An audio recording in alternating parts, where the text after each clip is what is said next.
नमस्कार दोस्तों, मैं नरसिंह पटेल आप सभी लोगों का स्वागत करता हूं। दोस्तों, पिछले वीडियो में हम लोगों ने इरिथ्रोएनथ्रियोफॉर्म के बारे में और इसके अलावा आरएस कॉन्फ़िगरेशन के बारे में बहुत अच्छे से और डिटेल में चर्चा कर लिया था। आज हम लोग कुछ नए कॉन्सेप्ट जो कि बहुत ही इम्पॉर्टेंट है उनके बारे में चर्चा करेंगे। और ये कॉन्सेप्ट होंगे जैसे एनेंटियोमर क्या होता है, रेशमी मिक्सचर क्या होता है और डायस्टेरियोमर या मीजो कंपाउंड क्या होता है। तो इन सब के बारे में हम लोग बहुत अच्छे से देखेंगे। तो चलिए बिना देरी किए वीडियो को शुरुआत करते हैं। आज हम लोग क्या पढ़ेंगे, सबसे पहले हम लोग जानेंगे कि ये एनेंटियोमर क्या होता है। एनेंटियोमर, उसके पहले एक हेडिंग लगा लीजिए। क्या हेडिंग रहेगा हमारा हेडिंग रहेगा some important concept. Some important concept. और ये कॉन्सेप्ट होंगे, कौन से होंगे? सबसे पहले हम लोग बात करेंगे एनेंटियोमर के बारे में, यानी कि ये एनेंटियोमर क्या होते हैं, इनके बारे में हम सबसे पहले जानेंगे। ठीक है, तो आप साथ साथ अपना नोट्स बनाते चलिए। तो इसमें आप लिखेंगे कि enantiomers are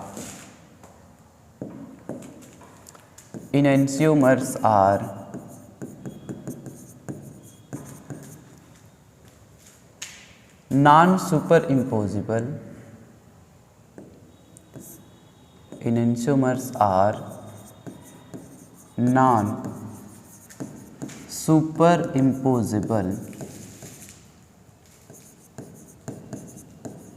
mirror image. Non superimposable mirror image to each other. ये एक दूसरे के non superimposable mirror image होंगे। ठीक है, अगली बात ये कह रहे हैं, ये फर्स्ट पॉइंट है। सेकेंड पॉइंट में ये कह रहे हैं कि enantiomers have similar physical property. इनकी फिजिकल प्रॉपर्टी क्या होगी? सेम होगी। Enantiomers have same similar physical property. Similar physical property का मतलब क्या होगा? जैसे मेल्टिंग पॉइंट हो गया, बॉइलिंग पॉइंट हो गया, विस्कोसिटी हो गया, सरफेस टेंशन, ये फिजिकल प्रॉपर्टी है। ठीक है, सॉल्युबिलिटी भी फिजिकल प्रॉपर्टी है। तो आप लिखे हैं enantiomers have similar physical property like, क्या होगा? लाइक बॉइलिंग पॉइंट, और क्या होगा? मेल्टिंग पॉइंट, और क्या होगा? और क्या इनका सेम होगा? सॉल्युबिलिटी। सॉल्युबिलिटी भी क्या होता है? ये एक फिजिकल प्रॉपर्टी होता है, ETC आप कर सकते हैं। Enantiomers have similar physical property like boiling point, melting point, solubility, ETC। Hence क्या होगा फिर? हेंस दे विल नॉट या they can not be, they will not separated by fractional distillation. By fractional distillation, fractional distillation. अगर दोस्तों एक बात आप ध्यान दीजिए कि अगर इनका फिजिकल प्रॉपर्टी सेम है तो ये क्या होंगे? इनका बॉइलिंग पॉइंट सेम होगा, मेल्टिंग पॉइंट सेम होगा, इनका सॉल्युबिलिटी सेम होगा। और अगर यदि ऐसा होता है तो वे एक दूसरे से सेपरेट नहीं किए जा सकते हैं। जो एनेंटियोमर होगा वो क्या होगा कि एक दूसरे से सेपरेट नहीं किए जा सकते हैं। ठीक है, अगला लिखिए। अगला पॉइंट ये है कि इनका का जो कॉन्फ़िगरेशन होगा, कॉन्फ़िगरेशन मीन्स क्या होगा? जैसे हम लोग RS कॉन्फ़िगरेशन पढ़े थे, तो जो कॉन्फ़िगरेशन होगा R&S configuration will be opposite होगा। यानी कि एक अगर R रहेगा तो दूसरा यस रहेगा, और एक यस रहेगा तो दूसरा क्या होगा? R होगा। ठीक है। एंड अगर ये अपोजिट होंगे तो एंड सिमेट्री एब्सेंट, हमने सिमेट्री हम लोग पढ़ चुके हैं, एलिमेंट ऑफ सिमेट्री, तो सिमेट्री क्या होगा, एब्सेंट होगा। चलिए लिखिए इतना आप लोग।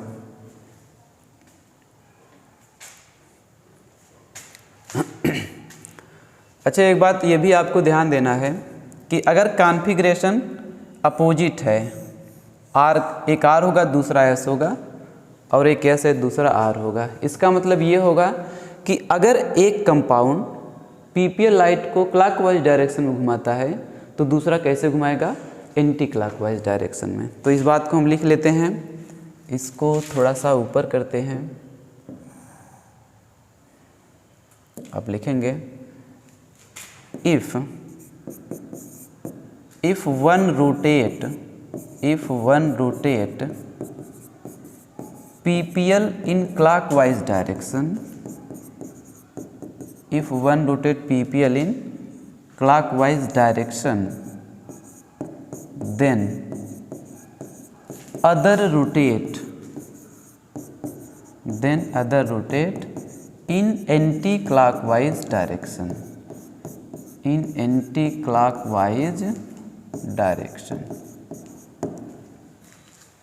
ठीक है। अब इस बात से एकदम देखिए स्पष्ट है कि अगर कॉन्फ़िगरेशन अपोजिट होगा तो एक आर होगा तो दूसरा एस होगा, और अगर यदि ऐसा होता है तो एक पीपीएल लाइट को क्लॉकवाइज दिशा में रोटेट करेगा तो दूसरा किस दिशा में रोटेट करेगा, एंटी क्लॉकवाइज दिशा में। ठीक है, आइए इसका एग्जाम्पल देखते हैं। पहले आप नोट कर लीजिए इसको। चलिए एग्जाम्पल देख लिया जाए इसका।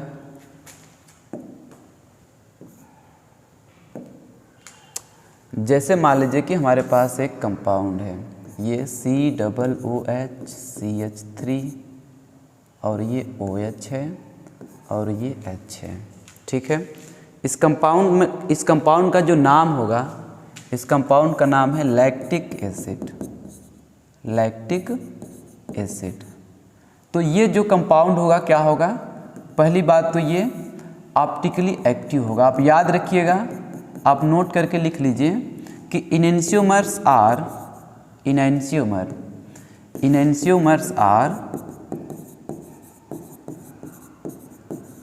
Optically active compound.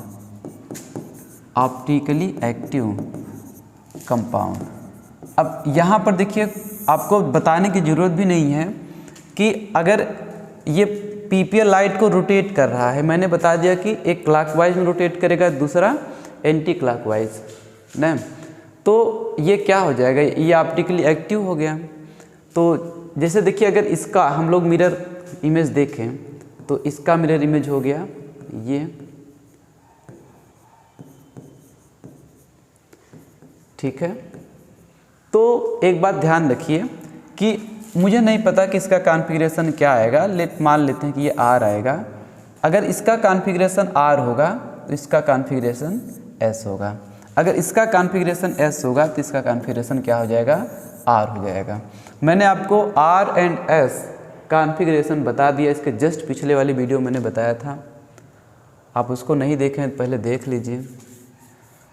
आप एक चलिए निकाल कर देख भी लेते हैं। इसको प्रायोरिटी 1 देंगे, यहाँ पे 2, 3 और 4। लोवेस्ट प्रायोरिटी ग्रुप कहाँ पर है, हॉरिजॉन्टल लाइन पे है। आपको ये इस बात का ध्यान देना है कि लोवेस्ट प्रायोरिटी ग्रुप कहाँ पर है, हॉरिजॉन्टल लाइन पे है। तो घुमाइए, 1 2 3, ये हम लोग घुमा रहे हैं किस दिशा में, एंटी क्लॉकवाइज डायरेक्शन में। ये घूम रहे हैं हम लोग एंटी क्लॉकवाइज दिशा में घूम रहे हैं, और एंटी क्लॉकवाइज दिशा में जब घूमते हैं और lowest priority group horizontal line पे होता है तो क्या होता है, R। देखिए, अब निकालने की ज़रूरत नहीं है, इसका मिरर इमेज ये है तो ये अपने आप ही S हो जाएगा। ठीक है, तो चलिए एक बार इसको चेक भी कर लिया जाए कि आखिर क्या ये बात सही है कि नहीं है ना, नहीं तो हमारा जो ये लास्ट पॉइंट है ये गलत हो जाएगा। देखिए, if one rotate PPL in clockwise direction then another rotate in anti clockwise direction. तो चलिए देखते हैं, पहले कॉन्फ़िगरेशन निकाल लेते हैं। ये 1 हो जाएगा, ये 2 और ये 3 और ये 4। यहाँ भी देखिए लोवेस्ट प्रायोरिटी कहाँ पर आया है, हॉरिजॉन्टल लाइन पे आया है। तो आप जब घुमाएंगे 1 2 3 तो ये कैसे घूम रहे हैं, ये हम लोग घूम रहे हैं क्लॉकवाइज। और आपको पता है कि जब lowest priority group horizontal line पे होता है और हम लोग क्लॉकवाइज घूमते हैं तो इसका कॉन्फ़िगरेशन ऐसा आता है, यानी कि ये सही है। इसी के अनुसार हम लोग एक दूसरा कंपाउंड भी कर सकते हैं, आप इसको नोट कर लीजिए। एक दूसरा एग्जाम्पल हम लोग ले लेंगे टार्टरिक एसिड का। किसका एग्जाम्पल होगा, टार्टरिक एसिड। और अब इसका आप स्ट्रक्चरल फार्मूला बनाइए, क्या कि टार्टरिक एसिड का स्ट्रक्चरल फार्मूला कैसे बनता है। चलिए टार्टरिक एसिड का स्ट्रक्चरल फार्मूला बनाते हैं। ये देखिए COOH, यहाँ भी लगा है COOH, ये है HOH HOH। इसका नाम क्या है, टार्टेरिक एसिड। ये टार्टेरिक एसिड है। जब इसका मिरर इमेज लेंगे तो देखिए क्या बनता है। इसका मिरर इमेज जब हम लोग लेंगे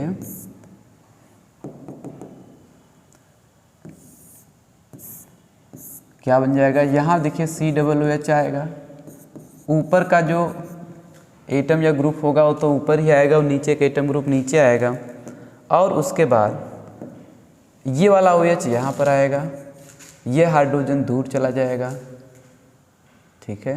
ये हाइड्रोजन यहाँ और ये यहाँ आएगा। यहाँ भी देखिए दोस्तों, यहाँ पर ये कायरल कार्बन है, यहाँ भी कायरल कार्बन है। अगर अब देखिए यहाँ पर भी कायरल है और ये यहाँ पर कायरल है ना। कायरलिटी का क्या कैसे चेक किया जाता है, हम लोगों ने बहुत डिटेल में किया था। तो यहाँ पर देखिए लेट्स, आपको ये RS कॉन्फ़िगरेशन मैंने निकाल कर आपको अच्छे से बताया था। तो हम मान लेते हैं कि ये क्या आ गया, मान लेते हैं कि ये S आ गया, मानते हैं, हमको नहीं पता, लेकिन ये दोस्तों हम लोग मान रहे हैं कि इस कार्बन का जो कॉन्फ़िगरेशन आएगा कैसा आएगा, S आएगा। तो इसका अपने आप R आ जाएगा। अगर इसका R आ गया तो इसका क्या आ जाएगा, S आएगा। उसी के अनुसार यदि इसका R आता है तो इस कार्बन का जो कॉन्फ़िगरेशन होगा ऐसा आएगा। और अगर ये S आया तो ये क्या आएगा, ये R आएगा। तो ये कॉन्फ़िगरेशन देखिए उलट गया कि नहीं, कॉन्फ़िगरेशन उलट गया। तो यही हमको देखना था कि अगर मॉलिक्यूल ये ऑप्टिकली एक्टिव होता है, ये ऑप्टिकली एक्टिव होता है इनैंशियोमर, हम लोगों ने अभी नोट करके लिखा था कि ये इनैंशियोमर क्या होते हैं, ऑप्टिकली एक्टिव कंपाउंड होते हैं। और ये अगर एक PPL लाइट को क्लॉकवाइज डायरेक्शन में रोटेट करता है तो दूसरा PPL लाइट को एंटी क्लॉकवाइज डायरेक्शन में रोटेट करेगा।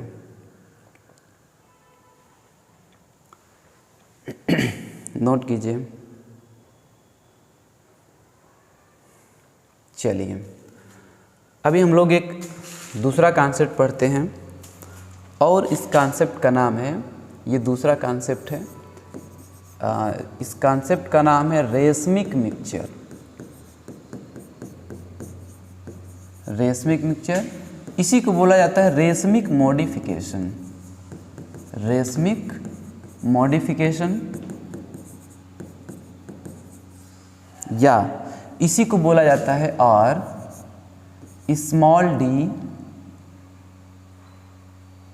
एंड स्मॉल l, या इसी को बोला जाता है, ये R है, या इसी को बोला जाता है प्लस एंड माइनस। ध्यान रखिए, मैंने आपको DL क्या होता है, इसको ये प्लस माइनस क्या होता है बताया था ऑप्टिकल आइसोमेरिज्म में, ठीक है। D फॉर डेक्स्ट्रो है और L फॉर लेवो है। तो चलिए इसके आगे यहाँ पर नोट कर लिया जाए। ये क्या होता है, ये होता है equimolar mixture of, equimolar mixture of D and L enantiomer, D and L enantiomer is called racemic mixture, is called racemic mixture। जो इनैंशियोमर का DL फॉर्म होगा, लेकिन कैसा होगा, ये इक्विमोलर मिक्सचर होगा। ये क्या कहलाएगा? रेशमिक मिक्सचर कहलाएगा। ठीक है। और इसमें एक बात आप ये ध्यान रखिए कि रेशमिक मिक्सचर ऑप्टिकली इनएक्टिव होते हैं। रेशमिक मिक्सचर्स आर ऑप्टिकली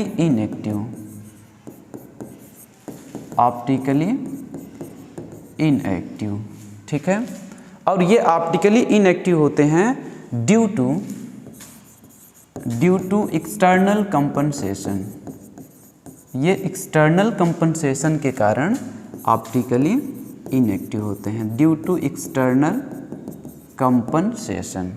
आप याद रखिएगा, बहुत ही इम्पॉर्टेंट है ये कि जो रेशमिक मिक्सचर होते हैं ये ऑप्टिकली इनएक्टिव क्यों होते हैं। ये ऑप्टिकली इनएक्टिव क्यों होते हैं? Due to external compensation. ये क्या होता है अभी हम लोग डिस्कस करेंगे, पहले आप लिख लीजिए। नेक्स्ट पॉइंट लिखिए, the process of formation of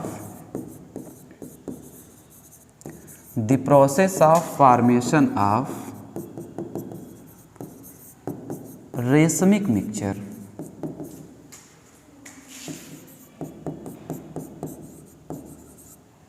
the process of formation of racemic mixture, यानी कि रेशमिक मिक्सचर के बनने की प्रक्रिया क्या कहलाएगा? Is called racemisation. ये क्या कहलाएगा? रेशमाइजेशन। एक ही तरफ लिखते हैं, इज कॉल्ड रेशमाइजेशन। ये रेशमाइजेशन कहलाता है। ये भी एग्जाम में आता है, इस बात को भी आप ध्यान रखिएगा कि रेशमाइजेशन क्या होता है। ये एक प्रोसेस होता है। कौन सा प्रोसेस होता है? रेशमिक मिक्सचर का बनना क्या कहलाएगा? रेशमाइजेशन कहलाएगा। ठीक है। नेक्स्ट पॉइंट लिखें, the separation of racemic mixture. The separation of racemic mixture to D and L form is called, ये क्या कहलाएगा? सेपरेशन क्या कहलाएगा? ये कहलाएगा resolution. The separation of racemic mixture to DL form, यानी कि जो हमारा रेशमिक मिक्सचर है, जो इक्विमोलर अमाउंट है D और L फॉर्म का, अगर उसको हम लोग उसको अलग अलग कर लेंगे, D को अलग कर लेंगे और L को अलग कर लेंगे, तो ये क्या कहलाएगा? ये कहलाएगा रिजोल्यूशन। ठीक है। और बनाने की प्रक्रिया क्या कहलाएगी? रेशमाइजेशन। ये कैसे होते हैं? ऑप्टिकली इनएक्टिव होते हैं। क्यों होते हैं? Due to external compensation. और ये होते क्या हैं? ये equimolar mixture of DL enantiomer, यानी कि D और L इनेंशियोमर का इक्विमोलर अमाउंट जो होगा ये क्या कहलाएगा? Racemic mixture. चलिए जल्दी जल्दी इसको नोट कर लीजिए आप।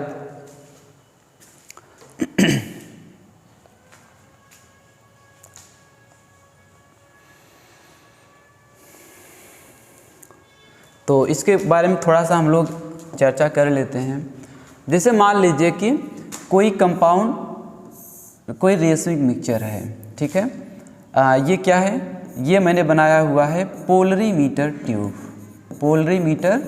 ट्यूब। अब आपको पूछने की ज़रूरत नहीं है कि पोलरीमीटर ट्यूब क्या होता है। इससे हम लोग क्या चेक करते हैं? इससे चेक करते हैं ऑप्टिकल एक्टिविटी चेक किया जाता है। किसका ऑप्टिकल एक्टिविटी? किसी कंपाउंड का। ठीक है। कि कंपाउंड लाइट को, PPL लाइट को क्लॉकवाइज रोटेट कर रहा है या एंटी क्लॉकवाइज रोटेट कर रहा है। ठीक है। तो हम लोग क्या करते हैं कि जिस कंपाउंड का ऑप्टिकल एक्टिविटी चेक करना है उसको हम लोग क्या करते हैं कि मिक्सचर बना के इस पोलरीमीटर ट्यूब में डाल देते हैं। ठीक है। तो हमारे पास सपोज कीजिए कि कोई एक कंपाउंड है जिसका हमको ऑप्टिकल एक्टिविटी चेक करना है, वह रेशमिक मिक्सचर को हम लोग किस में डाल देंगे? इसमें पोलरीमीटर ट्यूब में। अब याद रखिए कि अगर रेशमिक मिक्सचर है तो 50% उसमें D होगा और 50% क्या होगा?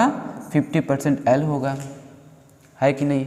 आपको पता भी है कि इस पोलरीमीटर ट्यूब का जो लेंथ होता है, लेंथ, इसका कुछ तो लेंथ होगा ही, तो ये एल मान रहे हैं और ये क्या है, डेसीमीटर में। अब ऑप्टिकल एक्टिविटी चेक कैसे करेंगे, हालांकि मैंने आपको ऑप्टिकल आइसोमेरिज्म इसको पढ़ाया है, आप इसको एक थोड़ा सा इसको मैं बता देता हूँ कि देखिए जो प्लेन पोलराइज लाइट होता है, कौन सा लाइट, प्लेन पोलराइज लाइट क्या होता है कि ये वाइब्रेट करता है, vibrates only in one direction, एक ही डायरेक्शन में ये वाइब्रेट करता है, ठीक है। अगर ये आप इस पोलरीमीटर ट्यूब में से होकर गुजारा जाएगा तो जैसे ये गया था लाइट, जिस डायरेक्शन में प्रवेश करेगा उसी डायरेक्शन में यहाँ पे निकल जा रहा है। क्यों निकल जा रहा है, क्योंकि जो हमारा यहाँ पे जो कंपाउंड डाला गया है यानी कि रेशमिक मिक्सचर, ये हमारा रेशमिक मिक्सचर कैसा होता है, ये होता है ऑप्टिकली इनएक्टिव कहने का मतलब क्या है कि ये कंपाउंड जो इसमें गया है, इसमें डाले हैं पोलरीमीटर ट्यूब में, पीपीएल लाइट को किसी भी डायरेक्शन में नहीं घुमाता है। देखिए लाइट जिस डायरेक्शन में इंटर किया था इस पोलरीमीटर ट्यूब में, उसी डायरेक्शन में ये बाहर निकल गया। अगर सपोज कीजिए कि ये लाइट कुछ ऐसे निकला होता तो हम बोलते कि भैया ये तो लाइट को पॉजिटिव थीटा में इसका जो है पॉजिटिव है, इस क्लॉकवाइज रोटेट कर दे रहा है, तो हम बोलते कि ये क्लॉकवाइज रोटेट कर रहा है। अगर ये एंटी क्लॉकवाइज जैसे निकलता है तो हम बोलते कि ये जो हमारा कंपाउंड है पीपीएल लाइट को एंटी क्लॉकवाइज रोटेट कर रहा है। ऐसी स्थिति में, इन दोनों स्थिति में ये क्या होता, ऑप्टिकली एक्टिव होता। जो हमारा कंपाउंड है कैसा होता, ऑप्टिकली एक्टिव होता है। अगर होता, मैं बात कर रहा हूँ होता, लेकिन ऐसा इसके रेशमिक मिक्सचर के केस में ऐसा नहीं होता है। जैसे पीपीएल लाइट पोलरीमीटर ट्यूब में प्रवेश किया, एकदम उसी फॉर्म में वापस आ गया। अब देखिए ये बात आप समझिए कि जो डीएल में है, जो डी है 50% डी है और 50% एल है, तो इसमें आप ये निष्कर्ष निकाल सकते हैं, इस लाइन से आप निष्कर्ष निकाल सकते हैं कि 50% डी है और 50% ही एल है। इसका मतलब कि हो सकता है कि रोटेशन हुआ हो, अंदर जब ये लाइट गया तो हो सकता है कि ये जो 50% डी है ये उसको दाहिने घुमाया हो, और ये थीटा कितना मान लेते हैं, सपोज कीजिए कि थीटा 30 डिग्री इसको दाहिने घुमाया। लेकिन देखिए 50% एल भी है, यानी कि एल क्या है कि जब लाइट को बाएं घुमाएगा तो इसका जो थीटा होगा ये -30 डिग्री होगा। तो लेकिन हम अगर पूछें कि भैया बताइए नेट रोटेशन कितना है, तो नेट रोटेशन क्या होगा, नेट रोटेशन की बात कर रहे हैं 0 होगा, ठीक है। यहाँ पर नेट रोटेशन 0 है, अंदर क्या हुआ होगा किसी को नहीं पता चला ना, लेकिन हमें इतना ज़रूर पता है कि जो नेट रोटेशन होगा कितना होगा, 0 होगा। तो आप इसे नोट करना हो तो कर लीजिए, अदरवाइज हम लोग तो इसको पहले ही पढ़े हुए हैं, ठीक है। अब एक नया कॉन्सेप्ट है डायास्टेरियोमर, तो मैं इसको हटा रहा हूँ और हम लोग बात करेंगे डायास्टेरियोमर की, और ये हमारा कॉन्सेप्ट है तीसरा, डायास्टीरियो आइसोमर भी बोलते हैं, डायास्टेरियोमर भी बोलते हैं शॉर्ट में, ठीक है। इसमें लिखिए स्टीरियो आइसोमर, फर्स्ट पॉइंट लिखिए, स्टीरियो आइसोमर, कौन से आइसोमर की बात कर रहे हैं, स्टीरियो आइसोमर, या तो होगा ऑप्टिकल आइसोमर, या तो होगा वो ऑप्टिकल आइसोमर, या होगा वो ज्योमेट्रिकल आइसोमर, दोनों की बात कर रहे हैं हम। कौन सा स्टीरियो आइसोमर होगा, या तो ऑप्टिकल आइसोमर या तो geometrical isomer, which are not mirror image to each other, mirror image to each other, which are not mirror image to each other. पहली बात तो ये बात आप ध्यान रखिए, ये मिरर इमेज नहीं होती है एक दूसरे के। अगर मिरर इमेज हो जाएंगे तो दूसरा केस हो जाएगा, फिर उसको देखा जाएगा। लेकिन अगर मिरर इमेज नहीं है और वो स्टीरियो आइसोमर है तो क्या होगा, ज्योमेट्रिकल आइसोमर कह सकते हैं। तो आप ये कह सकते हैं कि दीज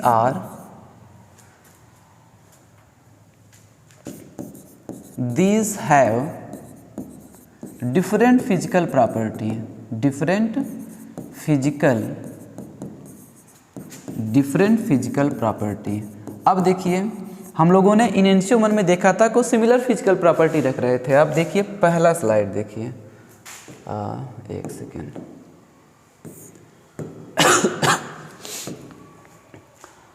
हाँ देखिए, enantiomer have similar physical property. इनका फिजिकल प्रॉपर्टी क्या था, एक था, जैसे बॉइलिंग पॉइंट, मेल्टिंग पॉइंट और सॉल्युबिलिटी, ये क्या है, फिजिकल प्रॉपर्टी है। और अगर इनका फिजिकल प्रॉपर्टी सेम है तो इनको सेपरेट नहीं किया जा सकता। कैसे, ऐसा नहीं कि इनको सेपरेट ही नहीं किया जा सकता, सेपरेट किया जा सकता है, लेकिन हम बात कर रहे हैं these are not separated by fractional distillation. आप इस बात को याद रखेंगे, फ्रैक्शनल डिस्टिलेशन से सेपरेट नहीं कर सकते हैं। और अब हम लोग बात करेंगे यहाँ पे, तो यहाँ पे क्या बात कर रहे हैं, these are different physical property. अब यहाँ फिजिकल प्रॉपर्टी क्या हो जाएगा, like melting point, boiling point, solubility, ये सब क्या होगा, सॉल्युबिलिटी, विस्कोसिटी, ETC, तो ये क्या होगा, डिफरेंट होगा। Hence they can be separated by, hence they can be separated, इनको अलग किया जा सकता है। Hence they can be separated by fractional distillation, इनको हम लोग फ्रैक्शनल डिस्टिलेशन से अलग कर सकते हैं। ठीक है, हिंदी में बोलते हैं फ्रैक्शनल डिस्टिलेशन को प्रभाजी आसवन, इनको हम लोग प्रभाजी आसवन से अलग कर सकते हैं। और एक बात और समझिए कि ये ऑप्टिकली एक्टिव भी हो सकते हैं और ऑप्टिकली इनएक्टिव हो सकते हैं। These are may be optically active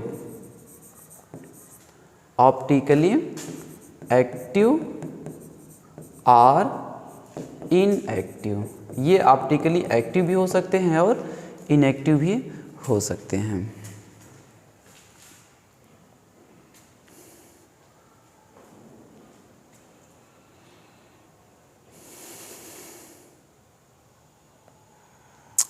note करिए इसको।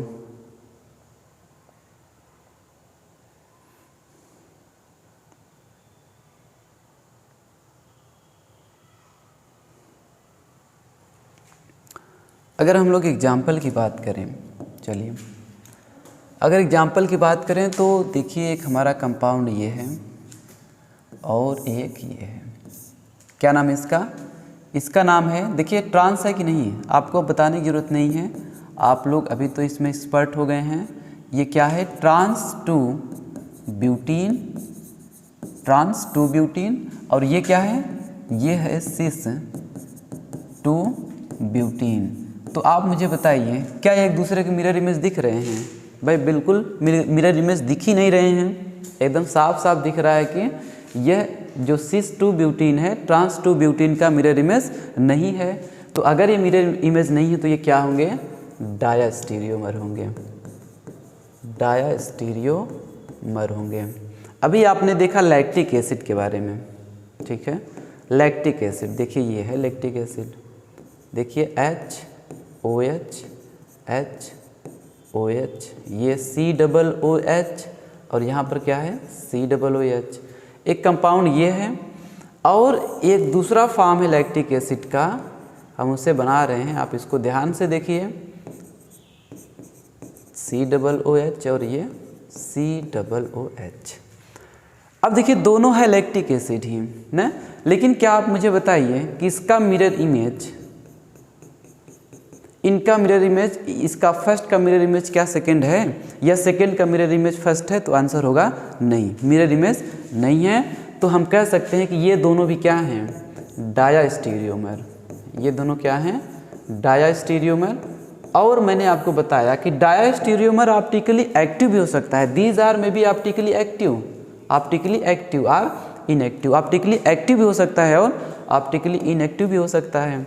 तो देखिए यहाँ पे देखिए कायरल कार्बन है, यहाँ पे क्या है, कायरल कार्बन है, ये देखिए कायरल कार्बन है, यहाँ पर भी कायरल कार्बन है।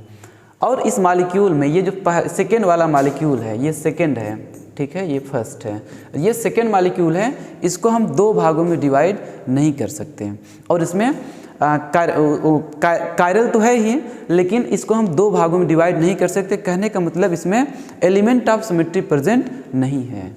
अगर एलिमेंट ऑफ सिमेट्री प्रेजेंट नहीं है तो ये क्या हो जाएगा, ये तो हो गया ऑप्टिकली, कैसा होगा, ऑप्टिकली एक्टिव होगा।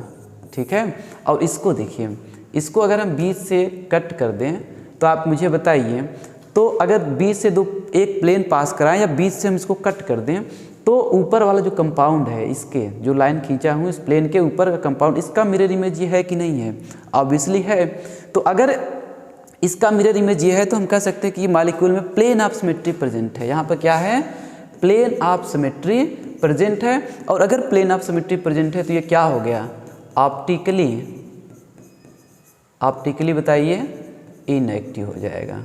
ठीक है, ये अलग की बात है, यहाँ भी 2 कायरल कार्बन है, यहाँ भी 2 कायरल कार्बन, देखिए 2 कायरल कार्बन है तो, लेकिन आपका जरूरी नहीं है कि वो ऑप्टिकली एक्टिव हो। कायरल ऑप्टिकली एक्टिव होने के लिए क्या जरूरी है कि एलिमेंट ऑफ सिमेट्री एब्सेंस होना चाहिए।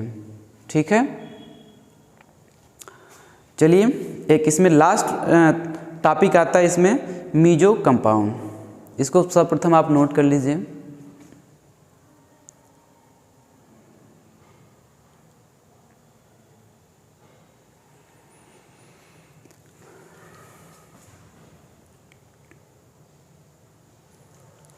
चलिए लास्ट हमारा ये आज का कॉन्सेप्ट है और ये है meso compound.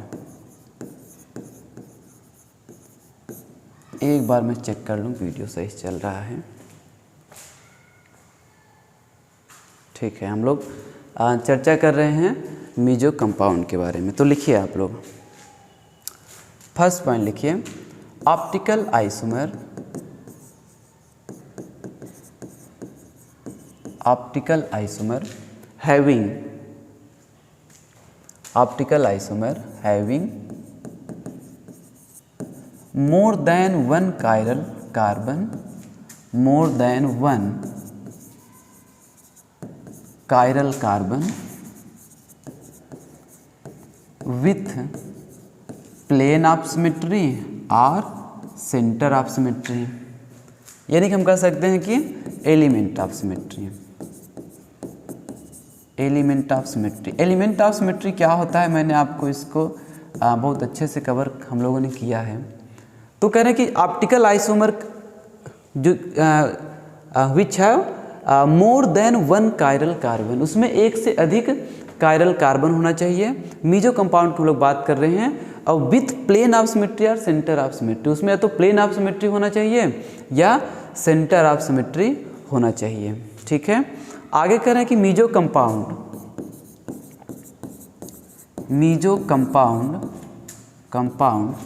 Show optical isomerism,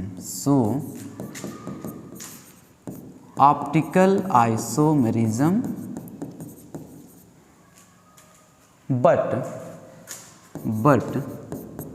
optically inactive, but optically active नहीं भाई, ऑप्टिकली इनएक्टिव। ये ऑप्टिकल आइसोमरिज्म तो शो करते हैं, लेकिन ये क्या होते हैं, ये ऑप्टिकली इनएक्टिव होते हैं। और ये क्यों होते हैं, ड्यू टू इंटरनल कंपनसेशन,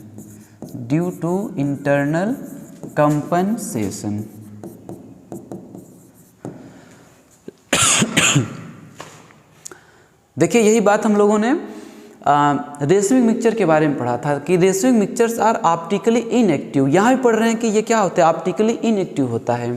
देखिए लिखा गया है ना कि ऑप्टिकली इनएक्टिव होता है ड्यू टू इंटरनल कंपनसेशन।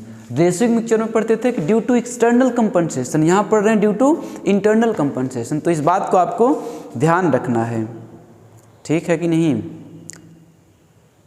अगला पॉइंट लिखिए, मिरर इमेज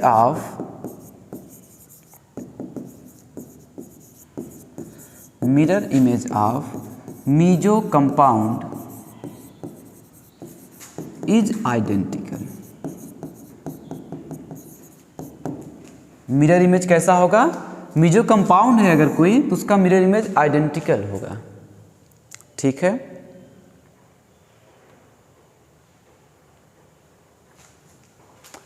आगे लिखते हैं, R and S configuration R and S configuration of both carbon या बोथ कायरल कार्बन भी कह सकते हैं, बोथ कार्बन आर अपोजिट। कैसा होगा? अपोजिट होगा। नोट करिए इसे।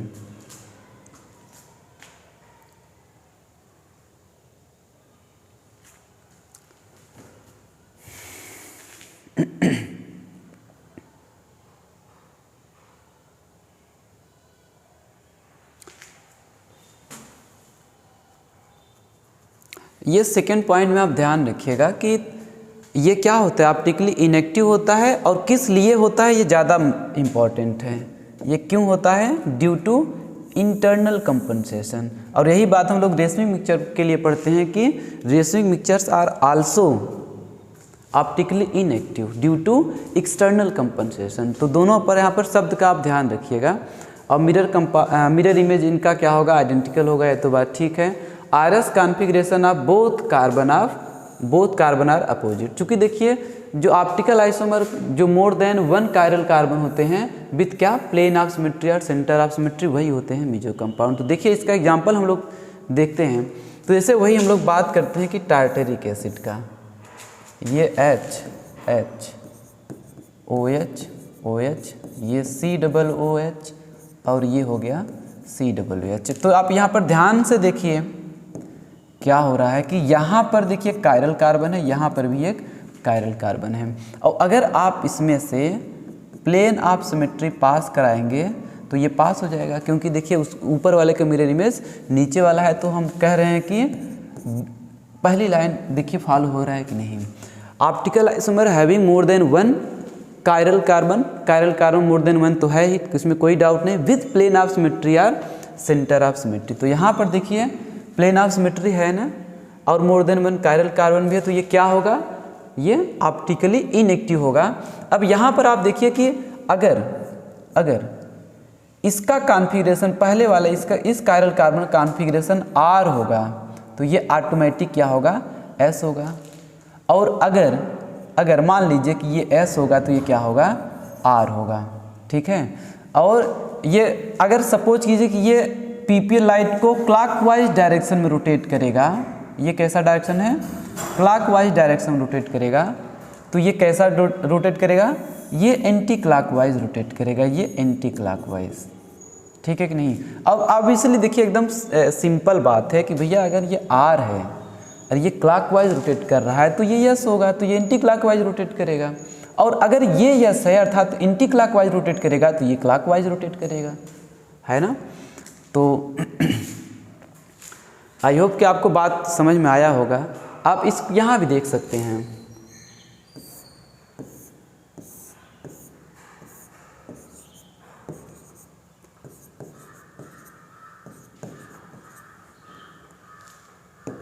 ये देखिए यहाँ पे क्या है? कायरल कार्बन है ना? कायरल कार्बन है कि नहीं है? अच्छा एक बात मैं थोड़ा सा मैं इनको यहाँ से हटाता हूँ। और एक बात यहाँ पे आपसे बात ये करना है कि जैसे देखिए इसका जो मिरर इमेज होगा ना, मीजो कंपाउंड का मिरर इमेज ना सेम प्राप्त होता है, आइडेंटिकल प्राप्त होता है। मैंने यहाँ पर लिखा हुआ है शायद, हाँ, mirror image of meso compound is identical. तो इसका आप मिरर इमेज के सामने जब इसको रखेंगे तो इसका मिरर इमेज क्या बनेगा?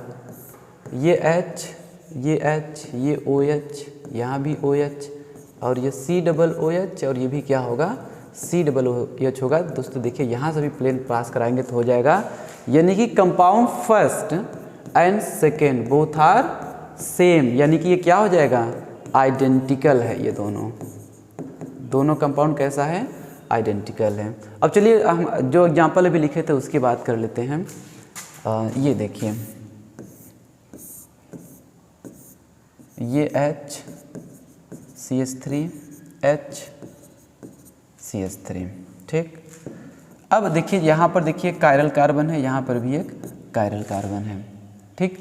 तो बस वही बात है कि अगर इसका कॉन्फ़िगरेशन R आएगा तो यहाँ S होगा, इसका S होगा तो यहाँ पर R होगा, ठीक है कि नहीं। तो अब देखिए इसका जो मिरर इमेज आएगा अब आप बना लेंगे। इसका मिरर इमेज क्या आएगा,